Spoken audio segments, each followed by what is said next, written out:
ଲୋକମାନଙ୍କୁ ଡାକିବ। ଭାଇମାନେ ଆସ ଆସ, ଭାଇମାନେ ଆପଣମାନଙ୍କୁ ଆସ ଆସ।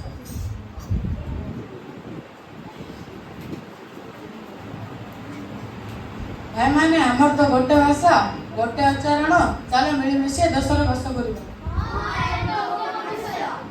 ଭାଇମାନେ ଆମେ କିଛି ଗୋଟେ ଆଲୋଚନା କରିଛୁ। ଆମେ ଗୋଟିଏ ଗଡ଼ ନିର୍ମାଣ କରିବା ଯାହାକି ଗଗନ ସ୍ପର୍ଶୀ ହୋଇପାରିବ।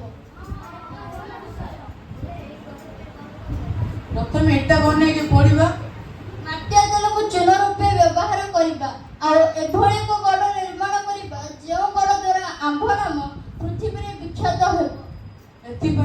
ଏଥିଦ୍ୱାରା ଆମେ କେବେ ପୃଥିବୀରେ ବିଚ୍ଛିନ୍ନ ହେବା। ଚାଲ ଚାଲ ଗଡ଼ ନିର୍ମାଣ କରିବା। ପୁଣି ସଦାପ୍ରଭୁ କହିଲେ, ଦେଖ ଏହି ଲୋକ ସମସ୍ତେ ଏକ ଓ ଏମାନଙ୍କର ଭାଷା ହିଁ ଏକ। ଆଉ ଏବେ ଏମାନେ ଏହି କାର୍ଯ୍ୟରେ ପ୍ରବୃତ୍ତ ହେଉଅଛନ୍ତି। ଏଥିଉତ୍ତାରେ ଯାହା ଯାହା କରିବାକୁ ମନସ୍ଥ କରନ୍ତି ତହିଁରୁ ନିବାରିତ ହେବେ ନାହିଁ।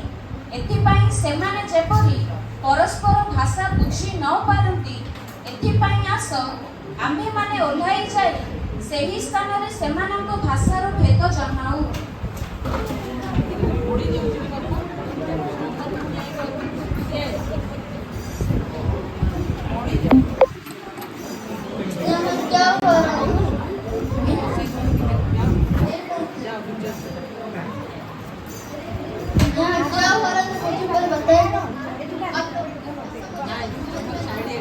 अरे यहाँ क्या हो रहा है, मुझे कोई बताएंगे? इन लोगों की भाषा मुझे कुछ समझ में नहीं है। అరే ఇక్కడ ఏంటవుతుంది నాకు తెలుపుతాను, నాకు అసలు అర్థం అవ్వట్లేదు.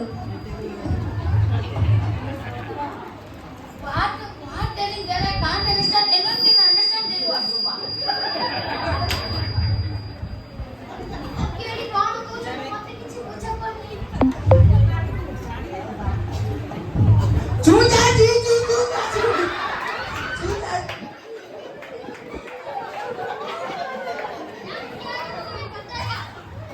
अरे तुम तो मेरे भाषा बोलो, आओ मेरे साथ आओ।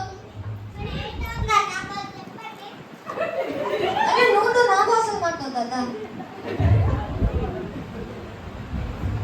పాట పిలింగ్యో.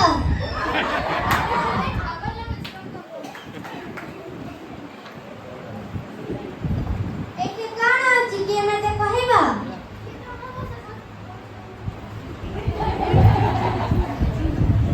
ଚିତା ତୁ ଚିତା.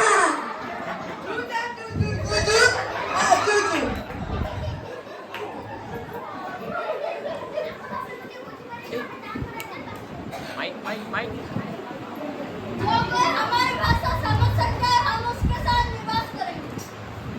Who know properly our language, we will live with them. మా భాష వాళ్ళు అర్థం చేసుకుంటారో వాళ్ళతోనే మనం ఉంటాం.